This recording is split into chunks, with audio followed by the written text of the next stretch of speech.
Another saint story made with love. Hello, little soul. I am Benedict of Nursia. Perhaps you have seen a medal bearing my image. Around its cross are mysterious letters. Many Catholics wear it, place it in their homes, and associate it with protection against evil. But I did not begin with a medal. The Saint Benedict medal as you know it today came many centuries after my life. So let me tell you about the man whose image you see upon it. I was born around the year 480 in Nursia, a mountain town in Italy. The Western Roman Empire had recently fallen, and the world around me was changing. When I was young, I was sent to Rome to study. But I saw many people around me being drawn into ways of living that could lead them away from God. Fearing that I too might lose my way, I left. I was not searching for power or fame. I wanted to seek God. Eventually, I came to Subiaco. There, hidden among the mountains, I lived for about 3 years in a cave. Only a monk named Romanus knew where I was. He kept my solitude hidden and shared his own bread with me, lowering it by a rope to the cave where I lived. Those years were filled with prayer, silence and struggle. One day, I faced a temptation so strong that I was almost ready to abandon my solitude. According to Pope Saint Gregory the Great, who later wrote about my life, I threw myself into thorns and nettles rather than surrender to the temptation. By God's grace, the temptation passed. Little soul, even the saints were tempted. Holiness does not mean never being tempted. It means continuing to choose God in the midst of the struggle. As time passed, people began to hear about my way of life. Some came seeking guidance. Eventually, a community of monks asked me to become their abbot. But not everyone wanted the discipline I taught. Some became so angry that they decided to poison my drink. When the poison cup was brought before me, I made the sign of the cross over it. The cup shattered.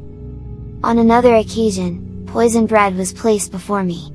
A raven that I regularly fed carried it away. The poison cup and the raven would later become symbols associated with me. But God was preparing something far greater than these extraordinary events. Communities of monks began to grow near Subiaco. Later, I journeyed to Monte Cassino, where a monastery was established. There, I wrote a guide for monastic life that became known as the Rule of Saint Benedict. My rule begins with one word: listen. Listen with the ear of your heart. I wanted the monastery to be a school for the service of the Lord, a place where people could seek God together through prayer, work, obedience, humility and love. Prayer was at the center of our life, but so were our daily responsibilities. The Benedictine way would later be summarized by the words, ora et labora. Pray and work. Those exact words do not appear as a motto in my rule, but they express the harmony between prayer and the work of everyday life. I also taught my monks, let all guests who arrive be received like Christ.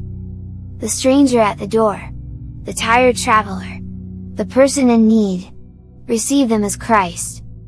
In the centuries that followed, monasteries inspired by this way of life spread across Europe. They became places of prayer and hospitality. Many also became centers of learning, preserved important texts, cultivated the land, and cared for travelers, the poor and the sick. I never lived to see how far this way of life would spread. Centuries later, I would be named a patron of Europe. And now, little soul, we return to the medal. The Saint Benedict medal developed long after my earthly life, but its symbols are connected to my story and spirituality.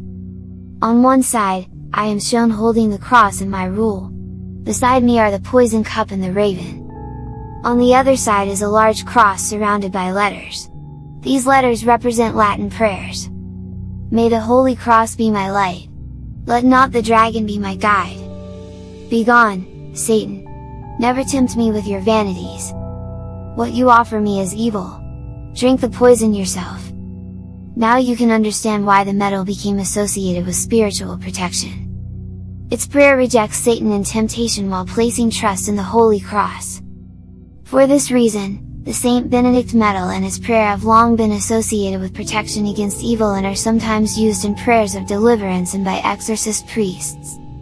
But remember this clearly, little soul, the medal is not magic. It is a sacramental. Its purpose is to turn your heart toward Jesus Christ, because the victory over evil belongs to Him. My life began quietly. I guided communities of monks. I wrote a rule. And centuries later, that way of life had spread far beyond anything I could have imagined. Perhaps that is one of the lessons of my story. You do not need to see everything God will do with your life. You only need to be faithful to Him today. Listen with the ear of your heart. Pray. Work faithfully. Welcome Christ in others.